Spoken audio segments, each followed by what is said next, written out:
para quem não sabe, eu sou a Vera Salvo, sou instrutora aqui no Centro Paulista de Mindfulness, pós-doutoranda no Departamento de Medicina Preventiva da Unifesp.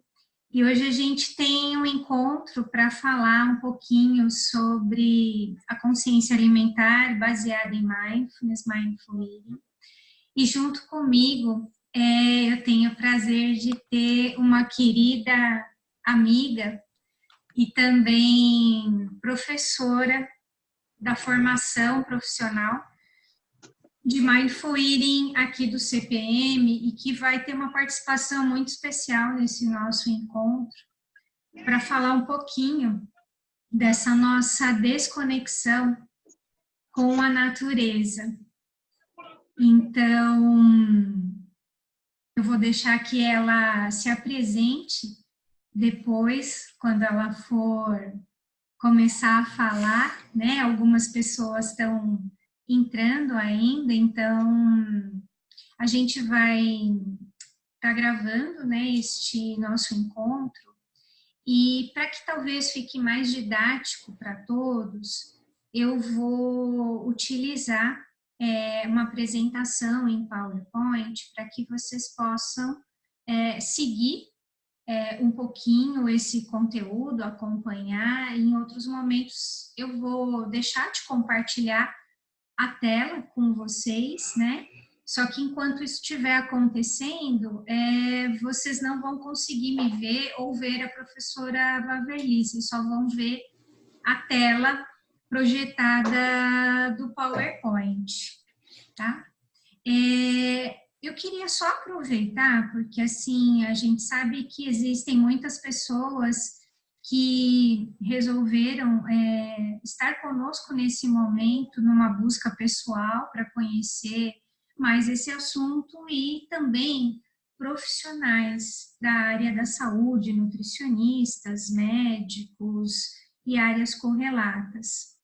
Então, se vocês puderem tirar o vídeo de vocês, colocar a imagem de vocês para levantar a mão, quem que é da área da saúde, é profissional, e essa foi a busca, né, para eu tentar também modular um pouquinho a minha fala nesse sentido, né, para que a linguagem fique mais adequada.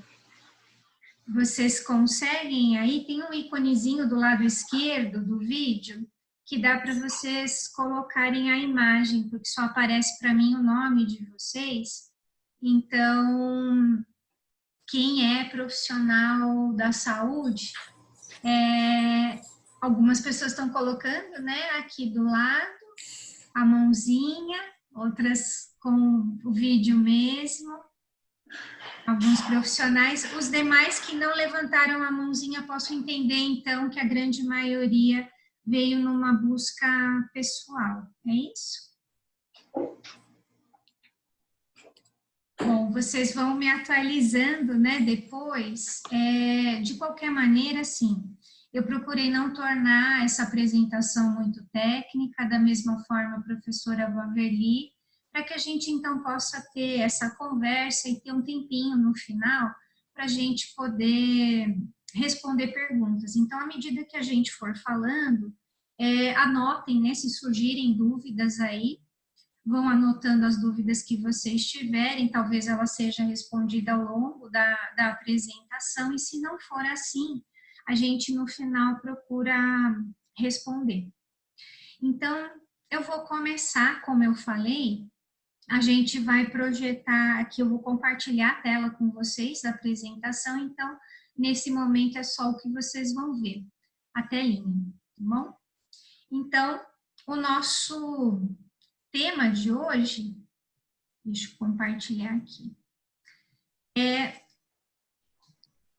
a gente está falando sobre a consciência alimentar baseada em mindfulness, né? Então, não sei quantos estão familiarizados com essa terminologia, mas mindfulness, na verdade, é o que sustenta mindful eating. A gente precisa, para estar honrando esse caminho de mindfulness, que é essa possibilidade de estarmos atentos, de estarmos presentes. Mas para que a gente comece essa nossa conversa, a gente vai falar um pouquinho sobre saúde, né? Porque tanto mindfulness quanto mindful eating prevêem que a gente possa estar, vocês estão conseguindo ver a tela? Porque eu estou vendo algumas figurinhas, só estão vendo a tela e não me veem. Tá. Então, quando a gente fala, né, de saúde, pela Organização Mundial da Saúde, a gente não está falando apenas da ausência da doença, a gente está falando de um bem-estar que compreende o físico, né, então o nosso corpo, e nesse sentido, Mindful Eating tem uma aplicação muito importante, modificando importantes áreas do nosso cérebro, para que a gente possa perceber melhor. Então, sinais de fome, sinais de sede, temperatura, o que é conforto, o que é desconforto. A gente precisa também do nosso lado social. Então, nesse sentido, a nossa rede, né, de amigos, pessoas com as quais a gente convive, que vão nutrir alguns corpos que eu vou comentar a seguir.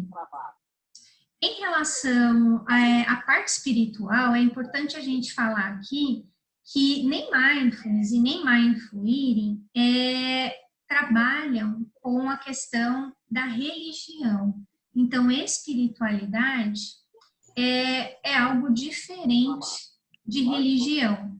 Vou parar só um pouquinho aqui de compartilhar a tela para a gente poder comentar um pouquinho isso, né, e a gente, eu estou tirando o som, né, de todo mundo, só para a gente não ter interferência durante a apresentação, tá bom? Mas aí vocês também têm um chat para estar escrevendo. Então, quando a gente fala, né, do bem-estar espiritual, é essa conexão com algo maior do que nós, não implica na religião, né? Então, ele é apresentado de forma laica, respeitando a qualquer religião e mesmo aquele que não tem religião nenhuma. Diz respeito também à nossa saúde mental. E quando a gente fala, né, de saúde mental, psicológica, a gente vai envolver os nossos pensamentos, mas também sentimentos e as emoções. E quando a gente pensa, né, em comer, quando a gente pensa em saúde, nesse bem-estar mais completo, a gente pode olhar sob um ponto de vista que uma nutricionista americana, que trabalha também com Mindful Eating, que é a Andrea Lieberstein, ela traz que é um conceito de termos 8 corpos. Então, eu vou projetar um pouquinho aqui para vocês, dividir a tela, para que vocês visualizem um pouquinho melhor essa abordagem que ela traz. Então, quando ela fala de 8 corpos, ela está trazendo qual dimensão, né? Então, o corpo físico, né? Esse é o mais simples. Quando a gente fala de corpo físico, a gente está falando, né, dessa dimensão do comer, né, da alimentação. Então, nós precisamos, além de comer, precisamos também descansar. Isso faz parte, né, de satisfazer o nosso corpo físico. A gente tem um corpo emocional e a gente não pode falar de alimentação sem falar, sem mencionar as emoções. Então, o quanto a partir, por exemplo, de mindfulness, é possível acessar as minhas emoções, entrar em contato com as emoções, por exemplo, que eu classifico como boas e emoções desagradáveis, de uma forma mais equânime, sem que a gente, por exemplo, simplesmente rechace. Do ponto de vista psicológico, esse meu corpo psicológico, a possibilidade de estar percebendo meus pensamentos, de poder acolher, de notar quando a minha mente, por exemplo, divaga, e o quanto destes pensamentos podem, por exemplo, influenciar a minha vida, influenciar o meu comer. A gente tem um corpo social. Então, nas grandes cidades e com a correria do nosso dia a dia, quantas vezes nós deixamos de entrar em contato com as pessoas que são importantes para nós, pessoas que nos fazem bem, que nos fazem sorrir. Às vezes nos acostumamos simplesmente a esse contato das redes sociais, nos distanciamos por falta de tempo. E nem sempre percebemos o quanto isso para nós é importante, o quanto pode representar um valor. Por outro lado, muitos de nós têm uma grande necessidade de satisfazer nosso corpo intelectual. E talvez esse corpo intelectual hoje possa ser um pouquinho alimentado com algumas informações que a gente vai trazer. E isso pode acontecer também a partir, por exemplo, de leitura de um livro, de um artigo, de uma informação publicada numa revista. Isso também alimenta meu corpo intelectual.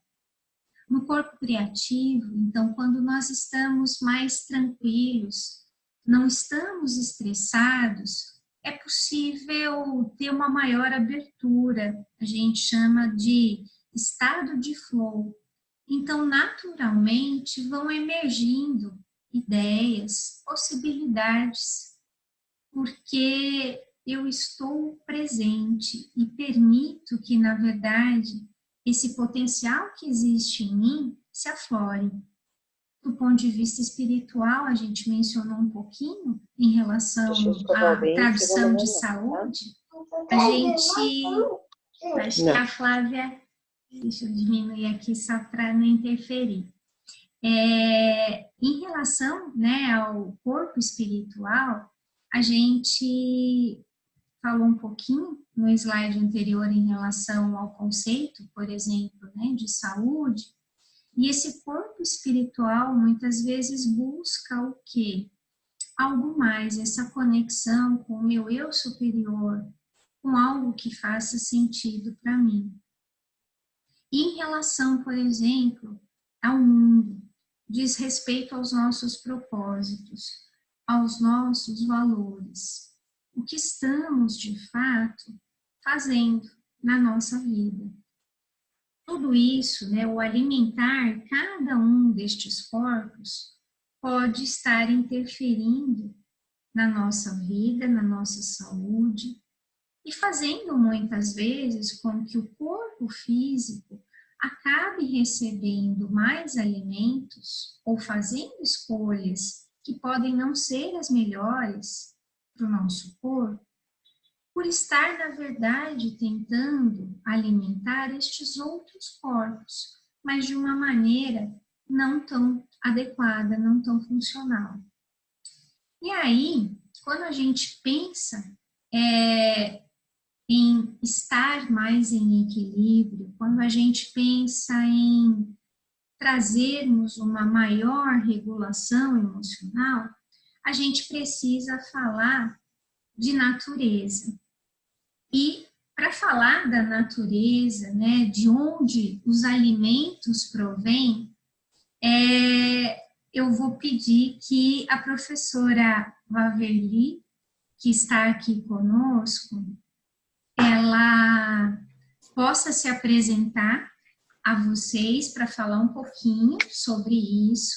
E aí, depois que ela terminar, a gente vai voltar, né, a conversar do nosso conteúdo, para depois, então, a gente abrir para perguntas. Eu só vou avisar novamente, algumas pessoas chegaram depois, por favor, manter o microfone desligado enquanto a gente está na apresentação, para que, às vezes, os ruídos, né, que acontecem externamente, aí a família, hoje é domingo, então, de repente, não acabe competindo aí com a voz da professora Waverly ou com a minha. Então, caso vocês se esqueçam, eu peço licença, eu vou acabar tomando a iniciativa de desligar o microfone para que a aula possa ser melhor ouvida. Então, a professora Waverly vai se apresentar e quando ela pedir, eu vou também compartilhar a tela dela. Waver, por favor. Bom, boa noite a todos. Eu quero agradecer muito o convite da Verinha para estar aqui nesse domingo à noite chuvoso, bem gostoso de estar em casa, né? Com todos vocês. É um enorme prazer estar aqui com vocês, conversando um pouco sobre esse tema que é fascinante, no mínimo, né? Ela pediu que eu me apresentasse e, assim, eu acho que quanto mais velha a gente fica, mais dificuldade a gente tem para se apresentar. Eu sempre tenho essa dificuldade enorme. Porque, assim, eu acho que os rótulos vão ficando meio gastos, não é? Não é só o cabelo que fica branco, mas os rótulos também ficam gastos. Eu gosto de pensar, ou eu gosto de me ver como uma pessoa que a vida inteira se dedicou a estudar a natureza e a aprender com a natureza. Na verdade, minhas grandes mestras foram as florestas, foram os animais, as plantas desse país maravilhoso nesses termos, né? E tenho graduação, pós-graduação, um monte de outras coisas, mas aí quem quiser procura no Lattes, né? Porque com esse nome só tem eu, certo? Então vai ser facinho de achar. Então, gente, eu queria começar a conversar com vocês e eu queria fazer uma proposta. Eu não sei quanto a vocês, mas eu sempre gosto muito de escrever algumas coisas. Eu acho que escrever dá uma concretude. E aí eu pensei nessa minha pequena apresentação, nesse aperitivo aí da gente que a gente está trabalhando hoje, eu pensei de vocês escreverem algumas coisinhas, tá certo? Então eu pedi para a Verinha colocar a nossa apresentação. Verinha, por favor. E já vou começar com uma brincadeira que não é bem uma brincadeira, né? A Verinha aí, quando passou para vocês o conteúdo do nosso encontro de hoje, ela colocou a palavra desconexão com a natureza, né? E eu começo falando em reconexão, né? Que eu acho que é a ideia que a gente traz para esse momento. E aí, Verinha, vamos para o próximo? Vamos. Bom, aí peço a vocês que, se tiver um papel do lado, um lápis, uma caneta, ou mesmo no computador, peço para vocês que façam o seguinte exercício de memória. O que você comeu hoje? Não precisa escrever tudo, não. Pega só o almoço. Você se lembra do que você comeu na hora do almoço? Faz uma listinha aí, tá certo? Faz uma lista com os principais itens. O que você comeu hoje? Importante a gente trazer isso à lembrança, né? Muitas vezes a gente se esquece, simplesmente, né? Ou comeu tão conversando com todo mundo, vendo o que estava acontecendo, assistindo às vezes outras coisas, televisão, né? Que nem se lembra direito. Faz esse esforço de memória e escreve aí o que você comeu hoje. Já deu para lembrar? Então, tá bom. Então, tendo na cabecinha de vocês, mantendo essa imagem do que você comeu hoje, vamos para o nosso próximo slide. E da onde veio o seu almoço hoje? Eu acho que, assim, sem medo de errar, provavelmente muitos de vocês vão falar do supermercado, né? E vão pensar no supermercado onde vocês compraram esse alimento. Talvez vocês falem em feira também, em quitanda, tá certo? Se bem que são coisas, quitanda já é uma coisa mais difícil hoje em dia em São Paulo, né? Mas feira ainda é bastante comum, né? E aí eu coloquei nesse slide uma imagem com algumas seções de supermercado que são seções assim correntes, não é? Fáceis da gente identificar, né? Só que agora eu vou pedir para a Verinha passar para o próximo slide, porque a gente vai olhar e analisar cada uma dessas sessões. Você já parou para pensar que na maior parte e a grande maioria dos supermercados, quando você entra no supermercado, você sempre entra pela seção de frutas, verduras, esse tipo de alimento? Para pensar nisso. Lembra do supermercado que você frequenta, vê onde que fica essa seção. Se ela não fica logo na entrada, ela fica no centro do supermercado, não é? Algum lugar que chama a atenção logo que você entra. Porque, na verdade, isso é comida. Essas coisas que a gente vê de cara no supermercado, as frutas, as verduras, são as coisas mais fáceis da gente. São coisas que falam, que trazem cheiros, que trazem lembranças, que trazem memórias e que trazem a imediata conexão com a comida. Aí tem alguma coisa muito interessante para a gente olhar e para a gente já começar a pensar um pouquinho mais de profundidade, com um pouquinho mais de profundidade. Quando a gente olha, por exemplo, uma banca como essa, que aí está colocada, de frutas, né, multicolorido e tudo mais, a gente sabe de onde veio cada uma dessas frutas? Olha, eu vou dizer para vocês que eu não sei. Algumas eu posso saber que vieram, sei lá, do estado onde eu moro, de São Paulo, que eu sei que são coisas que podem ser colhidas em São Paulo, mas a grande maioria não veio daqui. Veio da toda aquela região agora, próximo do Rio São Francisco, que com o sistema de irrigação que o rio está oferecendo, acabou sendo um lugar onde está se plantando uma enorme quantidade de frutas nesse país. Algumas vieram de fora, provavelmente, de fora do país, provavelmente, tá certo? Ou seja, tem uma enorme quantidade de frutas aí que eu não sei de onde elas vieram, né? Outra pergunta importante. Os mais velhos, assim como eu, talvez se lembrem que existia uma época onde as frutas tinham um tempo. Ou seja, eu adoro uva, adoro, mas eu só conseguia comer uva na época assim próximo de verão, né? Tá certo? E é mais ou menos de dezembro até comecinho de março. Fora desse período, não encontrava uva no supermercado em lugar nenhum. Hoje eu posso comer uva o ano inteiro, se eu quiser. Ou seja, eu tenho uva disponível o ano inteiro. Mas de onde vem essa uva?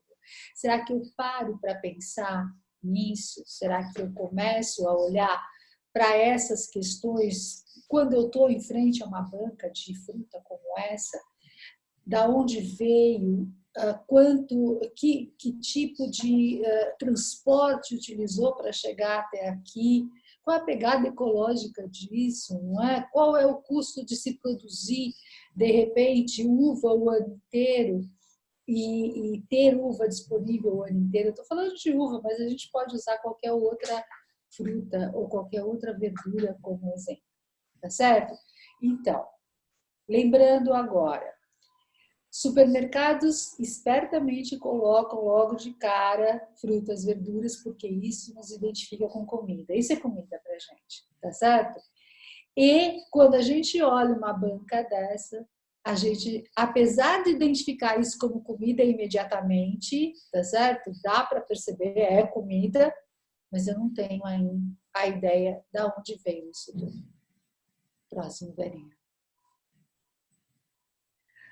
Aí tem uma outra coisa bastante interessante. Carnes, aí eu tenho frangos, né? Frango, mas carnes em geral eu ainda consigo também identificar com o animal, na grande maioria das vezes, né? Mas do jeito que a carne é oferecida hoje, limpa, cortada, isolada, por exemplo, eu vejo o que a gente faz com o frango. Recentemente, a minha mãe o médico recomendou à minha mãe que comesse pés de galinha. A dificuldade que é encontrar pés de galinha hoje em dia. Quer dizer, galinha não tem mais pé, né? A gente tem coxa, a gente tem peito, e as coisas são todas separadas. A gente costelas, essas coisas, a gente nem ouve, mas são as carcaças, né, que se chamava antigamente, curanchim, que minha avó adorava comer, a gente não vê mais, a gente não tem dificuldade de olhar para o bicho como um todo. Além desses animais todos que a gente cria e domesticou, já serem muito modificados no formato do seu corpo, numa série de outras coisas, a gente hoje costuma olhar para eles em partes, tá certo? Eu sempre tenho uma curiosidade muito grande quando eu sempre pergunto para crianças pequenas principalmente, né? Se elas têm ideia do que elas estão comendo. Elas podem até reproduzir, elas podem até falar a palavra frango, coxinha de frango, elas podem falar isso, mas será que elas têm ideia do que é isso? A maior parte não. E é muito interessante a gente olhar para isso, porque elas pensam que os frangos só têm coxa ou só têm peito. Como será que elas pensam? Como será que elas veem essa situação? O próximo, Verinha. E aí a gente vai para os vários corredores de supermercado, né? Um supermercado desses grandes que a gente conhece, não sei se vocês sabem, chega a ter 45 mil itens diferentes de coisas à venda. Não, nem tudo é alimento, mas um grande percentual é alimento. Chega a entrar no mercado a cada ano 17 mil novos itens. E quando a gente olha, por exemplo, para uma imagem como essa que a gente está projetando, que a gente vê essa infinidade de embalagens com cores diferentes e chamativas, né? Tem toda uma disposição estudada para colocar o que você coloca no nível dos olhos de um adulto, o que você coloca no nível dos olhos de uma criança, o que está ao alcance da mão, o que está um pouquinho mais distante, ou seja, tudo isso muito bem estudado e planejado. Quando a gente olha para tudo isso, a gente tem uma dificuldade de identificar como comida, não é mesmo? A gente até pode olhar os rótulos e falar, nossa, isso daqui dá para fazer isso daqui dá para fazer aquilo, eu posso fazer um doce, eu posso fazer uma cobertura de alguma coisa, mas olhar para isso de fato, isso emerge uma série de coisas para a gente. Vem um monte de outros sentimentos, tem toda uma coisa de harmonia de cor e tudo mais, mas comida mesmo, não sei. Um autor que eu gosto muito, que é o Michael Pollan, ele fala às vezes que ele só compra o que a avó dele acharia que é comida de fato, que as coisas que ele não sabe, que a avó dele não saberia o que é comida, ele passa longe. E aí eu acho isso um conselho bem interessante, porque se a gente pegar qualquer uma dessas embalagens que estão aí nessa nossa apresentação e olhar para essas embalagens e ver nessas embalagens do que esse alimento é composto, vocês vão se deparar com uma série de palavras que a gente não consegue entender. Então, não dá para saber o que é conservante, não dá para saber, às vezes, aditivos, não dá para saber uma série de coisas que estão ali colocados na embalagem que a gente não tem ideia. Pior que isso, né? Existem até propostas de se tirar essa rotulação, o que fica ainda muito pior. Né? Mas vamos aí nos deter a pensar nisso, né? A pensar nesses rótulos. Verinha, volta um pouquinho ainda para os nossos itens. Tem algumas coisas muito interessantes. A gente olha para esse mundo de diferentes coisas, né? E isso é algo que satisfaz muito a gente, né? Olhar para coisas bastante diferentes. Isso tem a ver, isso imita um pouco a diversidade do ambiente. né? A gente não pode esquecer que a gente vem de uma espécie que evoluiu sendo coletores, né? De andar pela natureza, colhendo frutos, identificando os animais que poderiam ser caçados, ou seja, a gente evoluiu olhando para essa diversidade. E quando os nossos olhos contemplam essa variedade de cores, essa variedade de ofertas, isso fala para esse nosso homem mais primitivo, isso traz um conforto para esse nosso homem mais primitivo. Tem uma coisa muito interessante quando a gente olha para essa variedade de produtos, porque a gente acha que eles são diferentes, mas na verdade eles não são. Na verdade, eles são muito...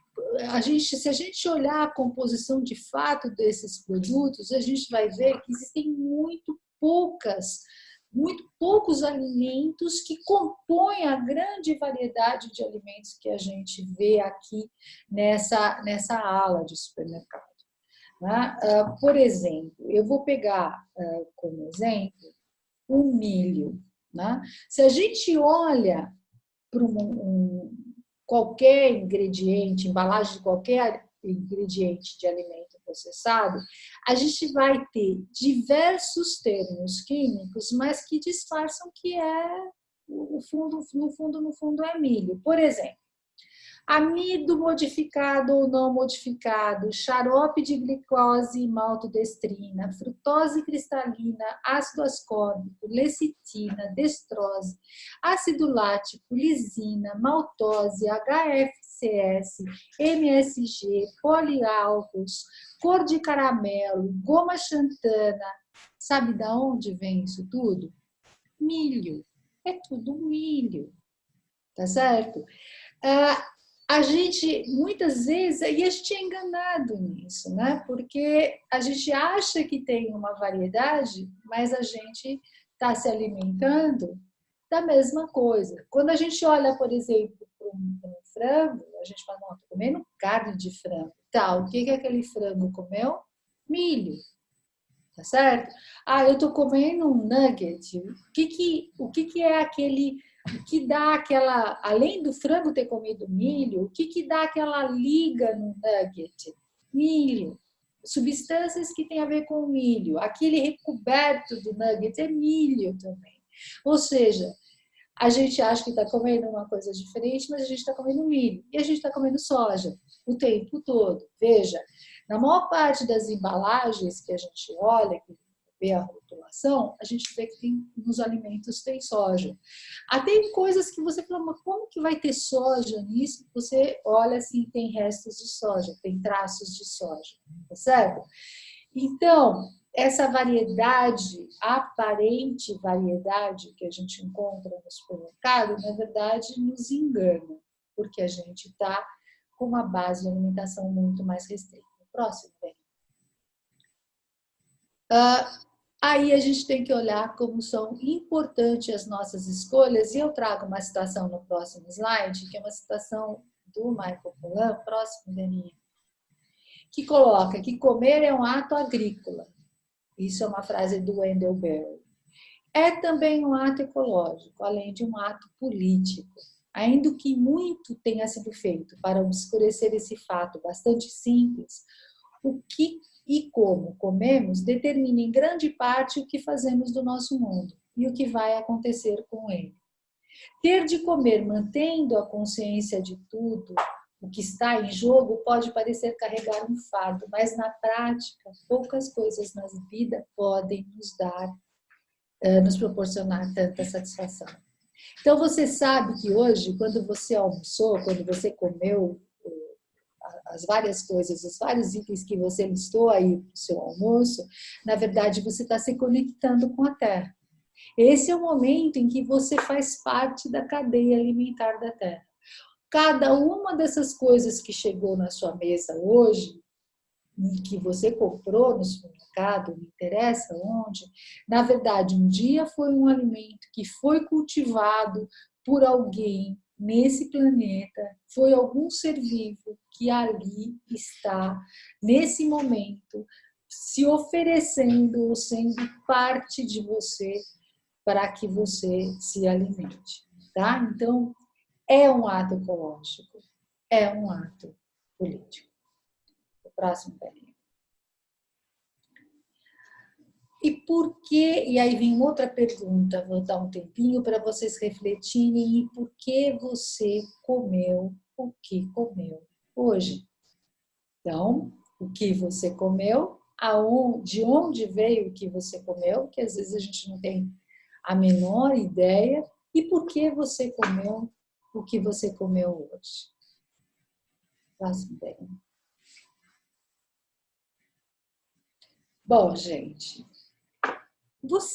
aí tem uma imagem, para quem é da saúde, fácil de identificar, apesar dela ser aí bem burilada, né?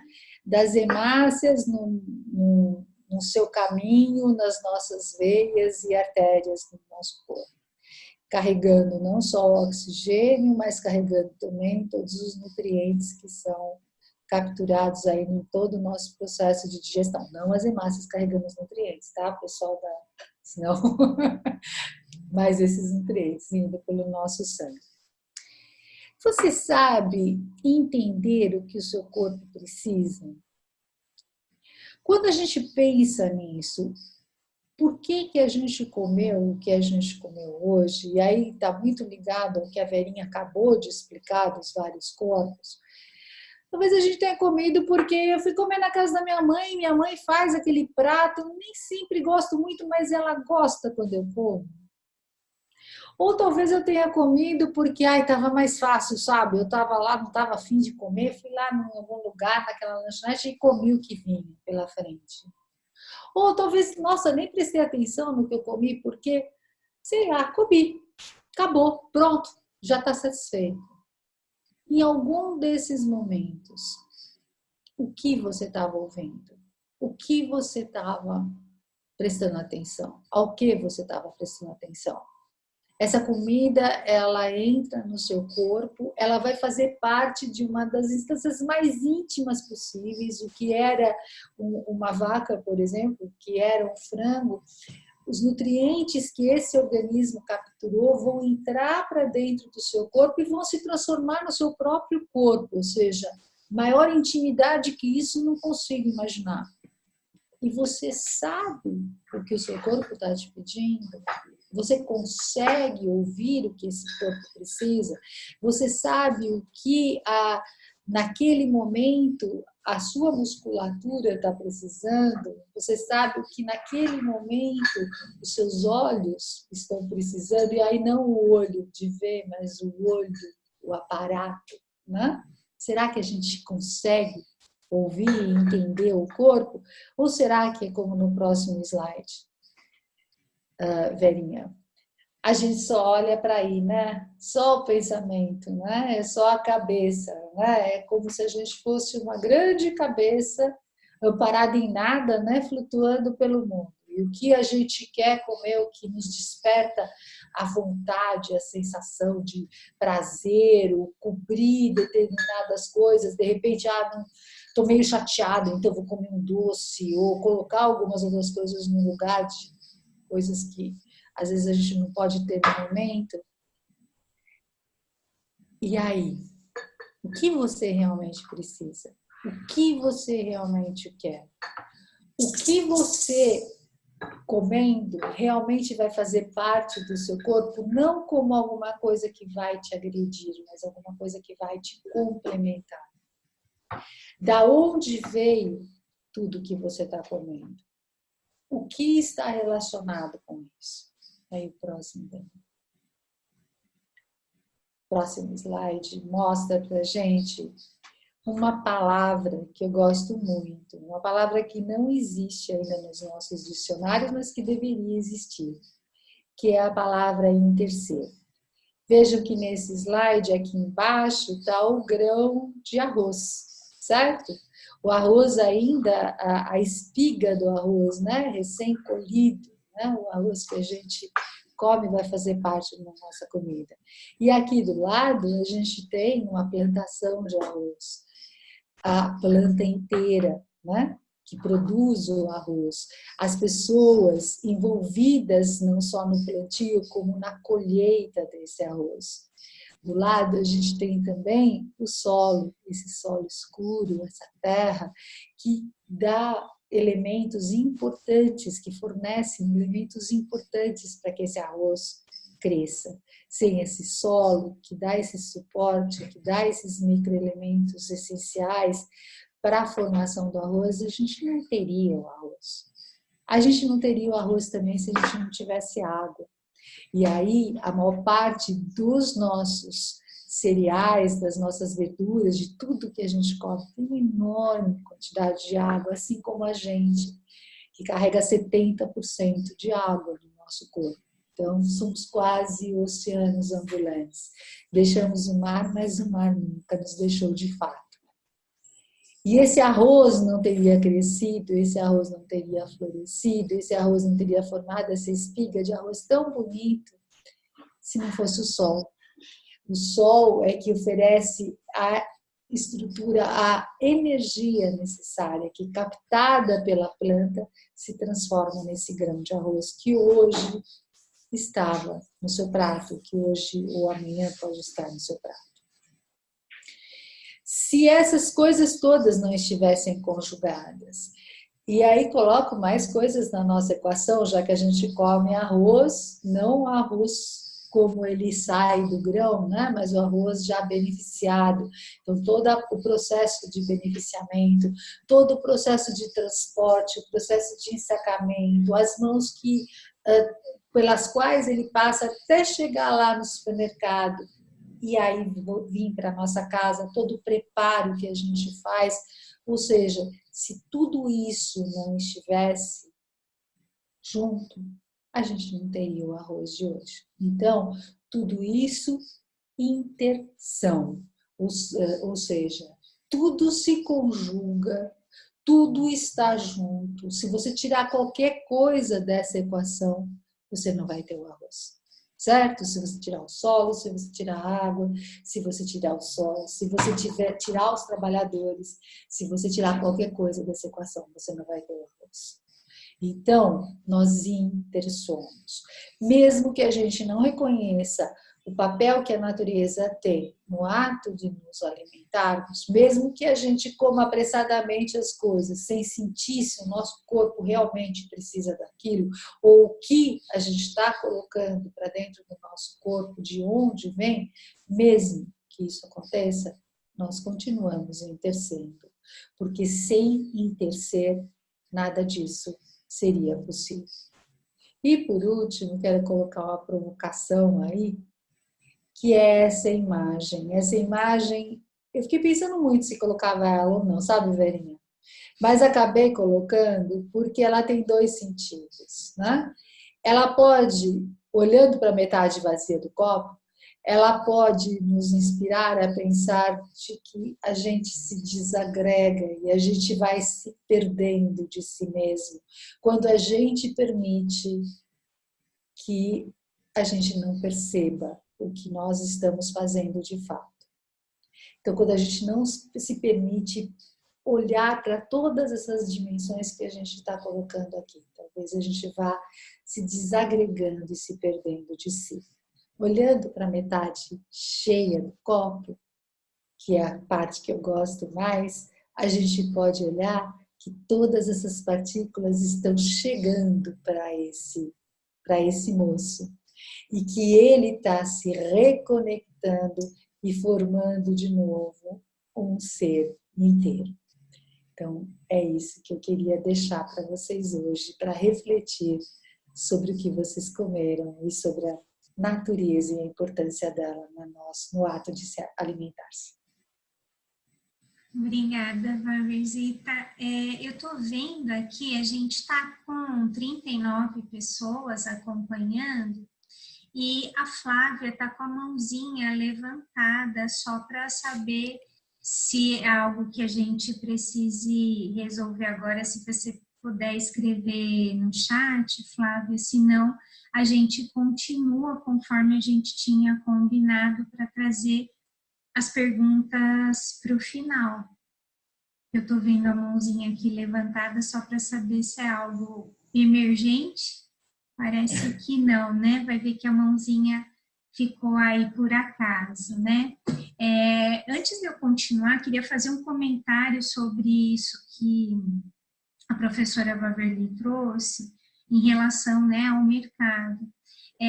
Existe um estudo que fala sobre quantos por cento, né, de nós, na verdade, realizam compras sem que isso seja, na verdade, uma decisão tomada, né? Então, 65%, né, das decisões de escolher o que eu vou levar, o que eu não vou levar, elas são tomadas dentro do supermercado.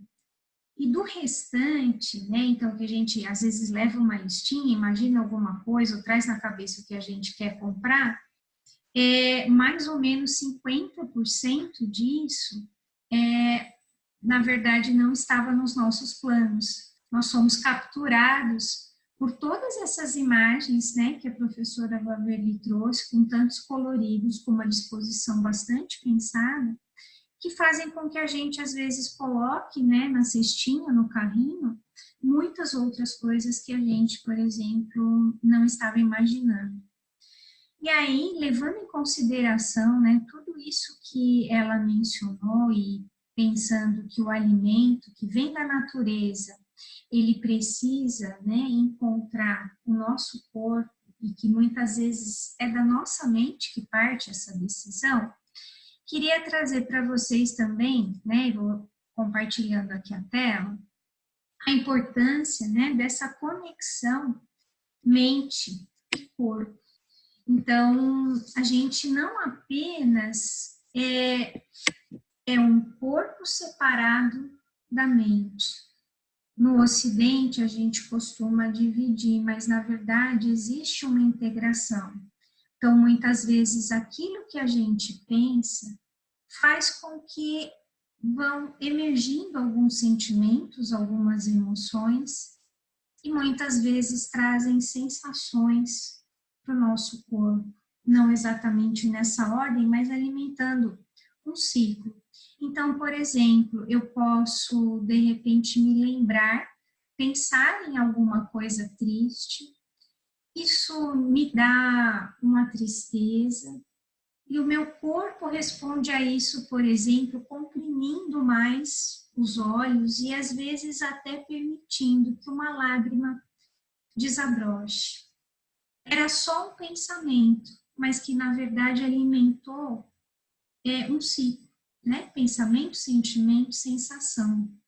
Isso acontece muitas vezes ao longo do nosso dia a dia. Às vezes a gente não percebe. Então, à medida que a gente treina mindfulness, que é a base de mindful eating, ao perceber o que está acontecendo e principalmente ao poder me conectar com o meu corpo, eu posso ter mais possibilidade de desenvolver, por exemplo, alguns sistemas que me ajudam a fazer escolhas mais conscientes, a resgatar, por exemplo, um controle de inibição, para que eu não simplesmente reaja. E aí, por que, na verdade, a gente deveria aprender com o corpo? Por que é importante aprender com o nosso corpo? É importante aprender com o nosso corpo porque a gente pode contar com uma rede neural mais ampla. Então, a gente vai desenvolver mais o nosso cérebro. Por outro lado, a gente também pode perceber de uma maneira mais concreta os nossos padrões mentais. Então, por exemplo, se eu fizer esse movimento, né, então do segurar, do apertar, do abrir mão de alguma coisa, do deixar ir. Então, o nosso corpo pode nos ensinar. E se muitas vezes, com um simples movimento, se eu puder trabalhar com o corpo, eu posso trazer uma mudança, promover um curto-circuito naquela emoção nociva daquele momento, no pensamento que desencadeou uma série de reações. O corpo, na verdade, nossa casa, é um excelente instrumento de aprendizagem para que a gente possa estar mais consciente e proteger e promover a nossa saúde nos diferentes aspectos que a gente mencionou. E a gente está falando tudo isso por quê? Né? Por que está crescendo tanto a curiosidade, o interesse por mindfulness ou por mindful eating?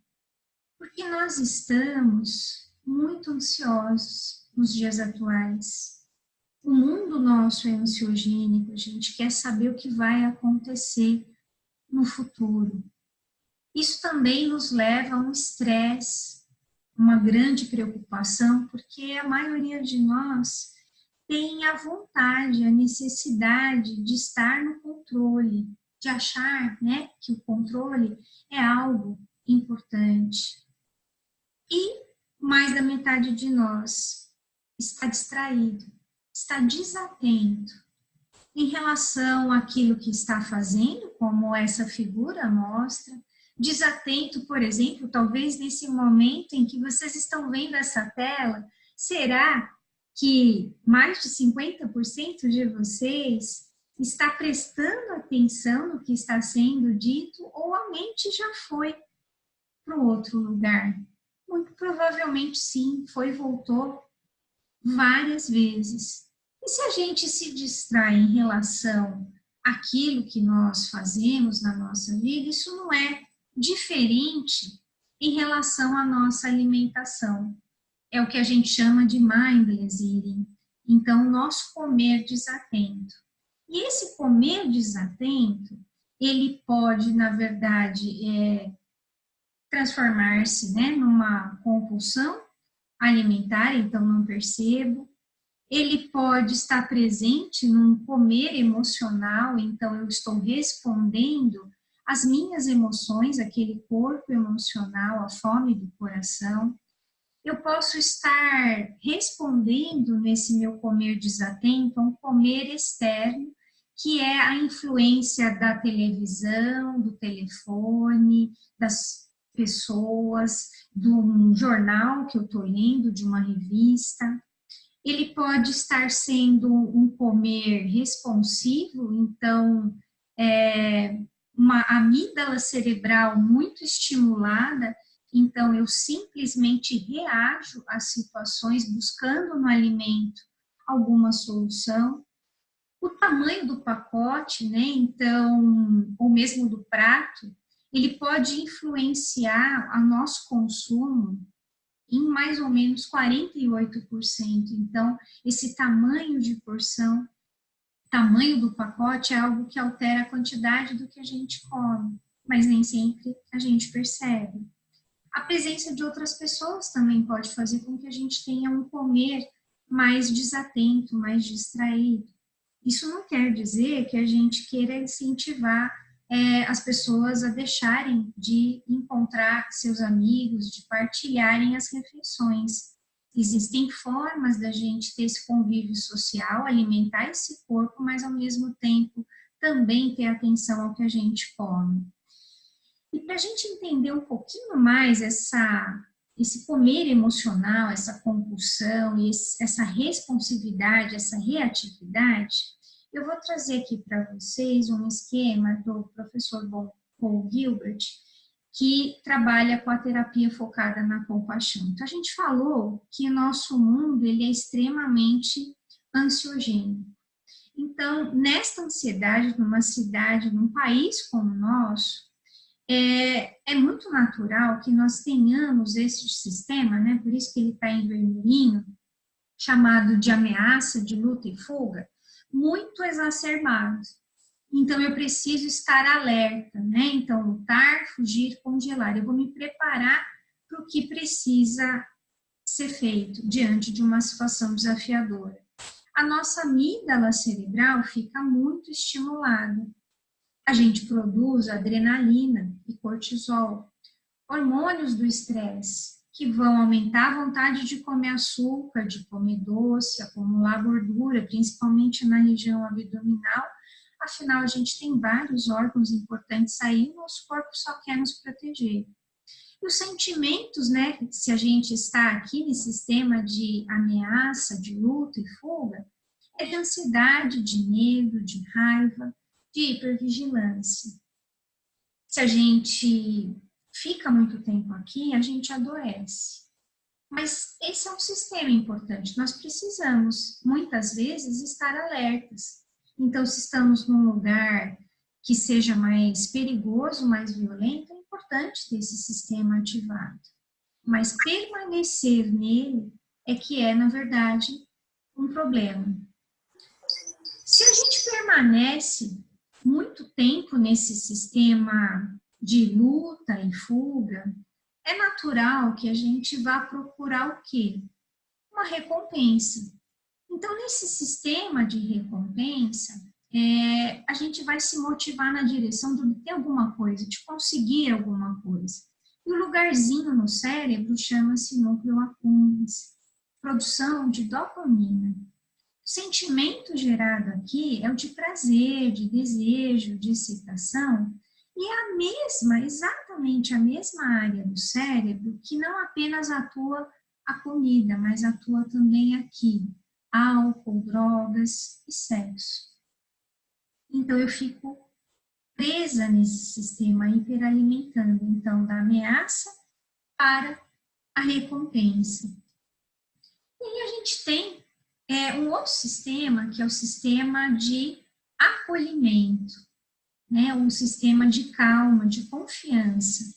Nesse sistema, a gente tem condições de manejar melhor o sofrimento, né? Está localizado no córtex pré-frontal, produção de endorfina, ocitocina, que vai trazendo essa conexão, esse vínculo, a calma, a confiança. Mesmo a substância liberada, por exemplo, pela mãe quando amamenta o filho, ou, por exemplo, quando a gente faz atividade física. Esse sistema a gente tem muito pouco desenvolvido, a gente está muito preso aqui. E aí, qual é a vantagem, né, desse sistema? À medida que eu vou desenvolvendo esse sistema de acolhimento, eu vou alimentando também meu cérebro positivamente. Eu vou atuar no sistema de recompensa e eu vou bloqueando esse sistema de ameaça, de luta e fuga. Os três sistemas são muito importantes para que nós tenhamos a nossa regulação emocional, mas precisamos, na verdade, equilibrar estes sistemas, sem que a gente estacione num deles. Então, a ideia, né, nos programas de Mindful Eating é que a gente possa ativar mais esse sistema de acolhimento, nosso sistema mamífero de cuidado, para que a gente possa, na verdade, ser mais confiante, para que a gente possa se cuidar melhor. E aí a gente pode ficar, né, um pouco receoso, com medo, mas como é que eu vou trazer esse sistema de acolhimento? Porque aí pode ser que eu desequilibre, se eu for comer tudo que eu quiser, como é que vai ser isso? Esse sistema não apenas acolhe, mas protege. Tem o autocuidado aqui embutido, porque hoje em dia nós somos bombardeados por esta informação, né? Então, diferentes dietas da moda que vão surgindo, o jejum intermitente que está tão na moda, mas a gente precisa lembrar que, a partir das evidências científicas, até os dias atuais, a gente não tem até hoje nenhuma dieta que a gente possa dizer que foi mais efetiva para perda de peso, que seja a da lua, do sol, paleo, com mais carboidrato, com mais gordura. O que a gente sabe até hoje é que é o déficit calórico, na verdade, independente da qualidade, que pode fazer essa alteração de peso. Além disso, se a gente for pensar, por exemplo, no jejum intermitente, a literatura ainda é controversa nesse assunto. Então, se eu for respeitar meu corpo, pode ser que ficar 6, 8, 12 horas em jejum já seja o meu normal. Mas se eu não ouvir o meu corpo e só ficar presa às regras, eu vou me desconectar do que o meu corpo diz apenas para poder seguir regras. E é nesse sentido que chega o Mindful Eating, no sentido de trazer essa possibilidade de estarmos percebendo o efeito do alimento no nosso corpo, como nós reagimos. Ativar todos os nossos sentidos. Poder, por exemplo, perceber a nossa fome, a nossa saciedade. Nós estamos já, 9 horas, eu vou passar um pouquinho mais rapidinho aqui, alguns passos, então, mais didaticamente, que a gente pudesse seguir para trazer essa consciência. Parar e perceber como você está, os pensamentos, sentimentos, sensações corporais. Trazer atenção para a respiração por alguns instantes, se reconectando com você. Os alimentos, que estão disponíveis, observar, utilizar todos os sentidos. E aí, fazer escolhas. Que escolhas é possível fazer para se cuidar melhor nesse momento? São pequenos passos.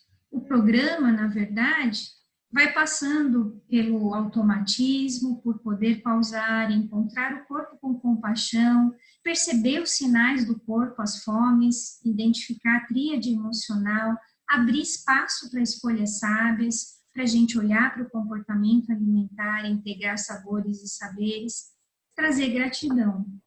Eu sei que existem alguns profissionais, então a gente tem uma formação que passa por diferentes fases, são diferentes módulos e continua podendo se expandir para o contexto terapêutico da criança e do adolescente.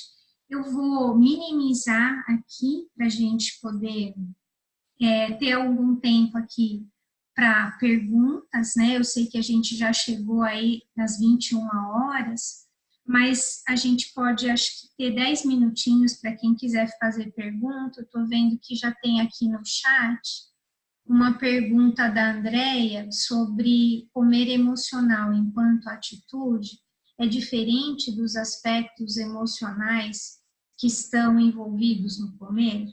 Quando a gente fala sobre comer emocional, eu estou muitas vezes respondendo, eu estou buscando o alimento por conta, de estar triste, de querer comemorar, ou às vezes de estar entediada. Eu não estou respondendo a uma fome física, eu não estou respondendo a uma necessidade do meu corpo.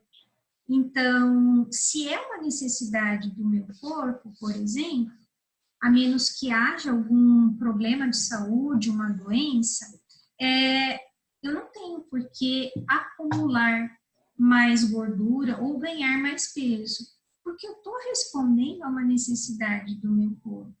Só que, às vezes, nesse processo de desconexão, da gente estar muito estressado, estar muito ansioso, o que acaba acontecendo? Eu não percebo esses sinais, eu me desconecto de mim.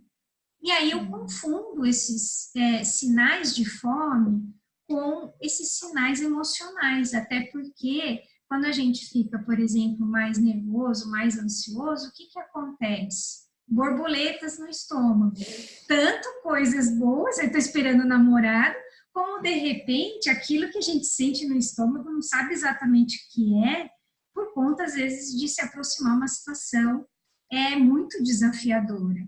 Então, a gente já não está entendendo, é como se o corpo estivesse tentando se expressar, mas numa língua, por exemplo, que a gente desconhece. Então, ele está falando em russo para a gente. E a gente responde do jeito que a gente acha que está entendendo. Não sei se deu para responder sua pergunta, André. Deu, tá. Aqui a gente tem mais uma perguntinha. Alguns pacientes têm preconceito quando falo em mindful eating. Como fazê-los perceber a importância dessa incrível reconexão consigo mesmo e com o ambiente ao redor? Bem, na verdade, assim, cada pessoa tem um tempo, né? Então, às vezes, algumas coisas, alguns conhecimentos, situações chegam na nossa vida no momento em que a gente não está muito preparado para isso. Então, dentro do nosso contexto de mindful eating, tudo é feito no formato de convite, não é uma imposição. E aí, uma coisa muito importante é a prática. Então, mais do que eu tentar argumentar, né, para a pessoa, a menos que ela seja aquela que precisa muito do corpo intelectual, né, de aprender pela leitura, a gente diz que mindfulness e mindful eating, na verdade, a gente aprende pela prática. Então, às vezes, com uma prática simples, em que ela percebe no corpo a mudança, do estar atento, do quanto, na verdade, a gente modifica uma experiência só porque prestou atenção, pode ser a melhor forma dela, por exemplo, tentar se engajar mais nesse processo, acreditar que seja algo diferente e que possa, na verdade, não só, né, ajudá-la em relação à questão de corpo, de peso, que é muito por onde a gente tem ouvido falar de mindful eating, mas é uma grande possibilidade da gente aprender sobre a gente, da gente se conhecer melhor, porque é uma relação muito estreita, uma relação muito íntima que a gente tem com a nossa alimentação desde que nós nascemos. Se você quiser falar alguma coisa, vai você levanta a mão, tá? Tem mais uma perguntinha da Indianara. Uma dica quando aquele impulso de comer compulsivo aparecer. Então, você até colocou aqui a questão do respirar, né? Só que se a gente, por exemplo, às vezes não pratica, naquele momento, trazer a respiração pode ser que às vezes não funcione. É lógico que o respirar e principalmente trazer essa consciência para a respiração pode permitir a gente se centrar mais, se conectar mais e esse impulso, né, à medida que eu sustento a atenção nele, porque a tendência nossa é fugir achando que não vai conseguir lidar, mas na verdade, fisiologicamente, quando eu sustento a atenção, ele diminui, pode estar ajudando esse impulso, mas as práticas de maneira geral de mindfulness já permitem que a gente vá alterando algumas áreas cerebrais e a gente diz assim, a gente vai criando uma musculatura para quando eu precisar, ela já está disponível para eu acessar. Então, não é, por exemplo, um extintor de incêndio. Então agora veio isso, vou fazer aquilo. Nem sempre a resposta vai ser tão imediata. Depois, uma outra coisa importante é que, às vezes, esse impulso, ele foi carregado desde a infância. Né? A gente criou alguns hábitos, o cérebro aprendeu que em determinadas situações eu posso buscar o alimento. E aí, sem que eu perceba, toda vez que eu passo por determinada situação, eu naturalmente já reajo, já busco aquele alimento que normalmente é a base de maior quantidade de açúcar, de gordura, que vai atuar naquela areazinha cerebral que a gente viu. Eu acho que a professora Waverly quer falar um pouquinho da experiência pessoal. Então, eu queria compartilhar aí com vocês realmente uma coisa, porque eu fui uma comedora compulsiva, e aí eu, na época, né, esse processo todo de aumentar a consciência foi um processo gradativo, não é alguma coisa que, de repente é um clique, dá e se consegue. Mas, Indianara, eu queria compartilhar com você uma coisa que eu fazia, que para mim foi muito interessante. Eu gosto muito dos Titãs. E tem aquela música dos Titãs, né? Comida é pasto, bebida é água. Você tem fome de quê? Você tem sede de quê? Eu adotei isso como um mantra. Então, de repente, quando me dava aquela vontade de comer sei lá o quê, por não sei o quê, eu quero comer alguma coisa doce nesse momento, eu me perguntava, me vinha a música na cabeça. Eu tenho fome de quê? Eu tenho sede de quê?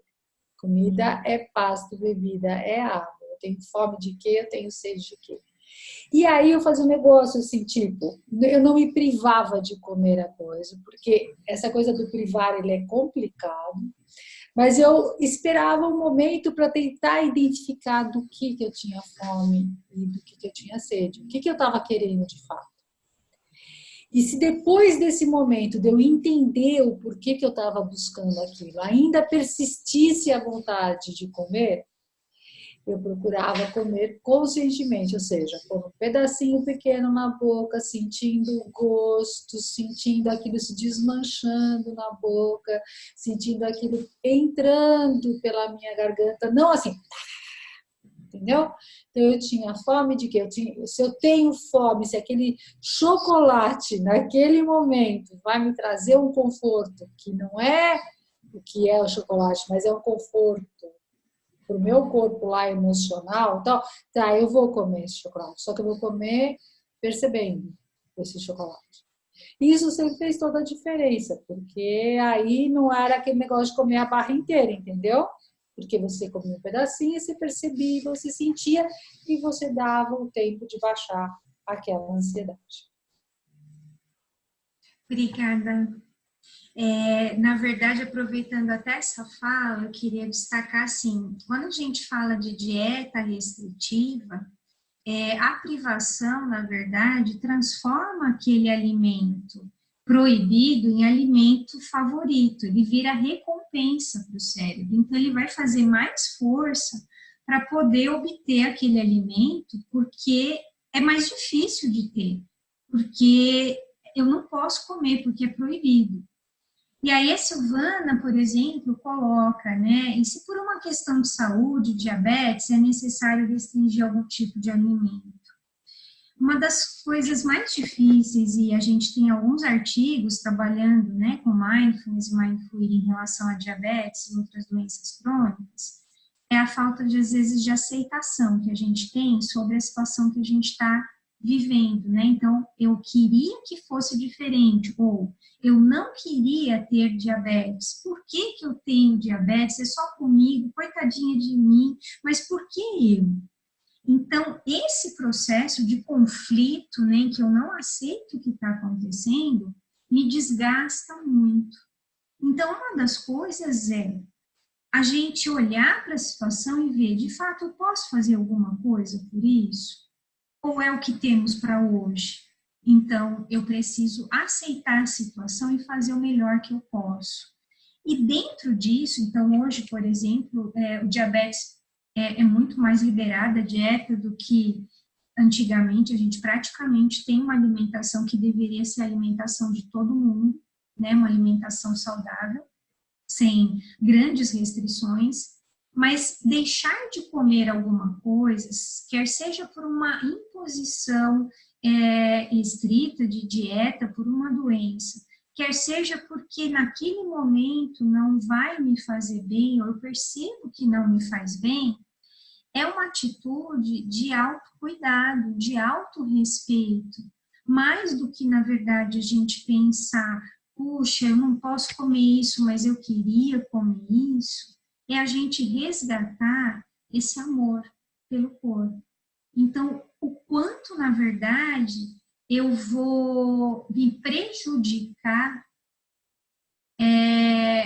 se, na verdade, eu consumir um determinado alimento, qual é o custo que isso vai me trazer. Então, não é autoindulgência. Ah, eu estou com vontade, eu tenho que comer, não posso passar vontade, só hoje não tem problema. Mas é pensar, este prazer que eu vou ter, ele supera, na verdade, às vezes, um problema, uma consequência que o comer vai me causar? Se eu faço esse balanço pensando, por exemplo, na minha saúde, a gente pode adotar isso que a professora Vaveli mencionou. Já que é para comer, porque a gente sabe que o comer por prazer, né, o comer hedônico, ele supera o fisiológico, que é o comer hipotalâmico. Então, a gente pode, na verdade, saborear mais, para que de fato possa valer a pena, para sentir. Porque se é algo para a gente tão precioso, que a gente não está abrindo mão, que a gente saboreie, que a gente faça disso um evento, e com certeza a quantidade será menor. Já estamos com 15 minutos de acréscimo do horário que a gente enviou. As pessoas que tiverem outras perguntas podem encaminhar para o Centro Paulista, só para a gente respeitar, né, o horário, porque hoje é domingo, né? Então, eu agradeço muito a presença de vocês num domingo, né, chuvoso, em que vocês poderiam estar fazendo outras coisas, escolheram estar conosco. Espero que tenha sido útil para vocês. A gente está gravando, né, esse encontro para que vocês possam receber depois. E espero que a gente possa se encontrar outras vezes e que esse tempo muito curto, breve que a gente teve aqui possa, de alguma forma, ter ajudado, ter contribuído com vocês. Obrigada. Ótimo finalzinho de domingo e linda semana. Obrigada, professora Vaveli.